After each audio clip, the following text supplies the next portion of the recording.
नमस्कार दोस्तों। कहा जाता है कि जापान में लोगों को मछलियां बेहद पसंद होती है। जितनी डिमांड होती है उस तादाद में मछलियां वहां होती नहीं, इसलिए वहां के मछुआरों को दूसरी तटों से मछलियां पकड़ के लानी होती है। लेकिन जब दूसरी तटों से मछली लाई जाती है तो मछलियां जीवित नहीं बचती और उनके स्वाद में फर्क आ जाता है।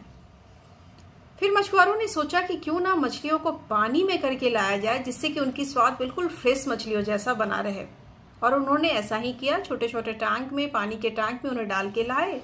ये सही था कि कुछ समय तक तो मछलियां एक्टिव एनर्जेटिक मूव करती रहती हैं, लेकिन कुछ समय के बाद वो एक सीमित जगह पे होने के बाद वो स्थिर और शांत हो जाती है, जिससे उनकी मछलियों के स्वाद में फिर से फर्क महसूस किया गया।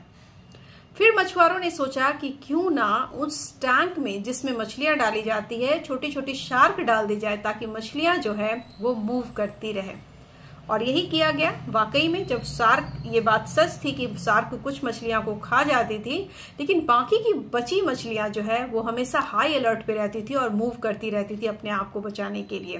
पाया गया कि मछलियों के स्वाद में बिल्कुल वही स्वाद था जो बिल्कुल फ्रेश मछलियों में होता है। जी हाँ दोस्तों, ये बात तो हो गई मछलियों की, लेकिन हमारे जीवन में भी जब हम बहुत कंफर्ट जोन में चले जाते हैं तो हमारे जीवन की वैल्यूज घटने लगती है। इसीलिए कोशिश करें कि अपने आप को छोटे छोटे टारगेट्स देते रहें, चाहे वो हेल्थ से रिलेटेड हो, चाहे आपके करियर से, चाहे आपकी वैल्यूज से, चाहे आपकी पर्सनालिटी से, चाहे किसी भी चीज की छोटी छोटी टारगेट अपने आप को खुद से दें।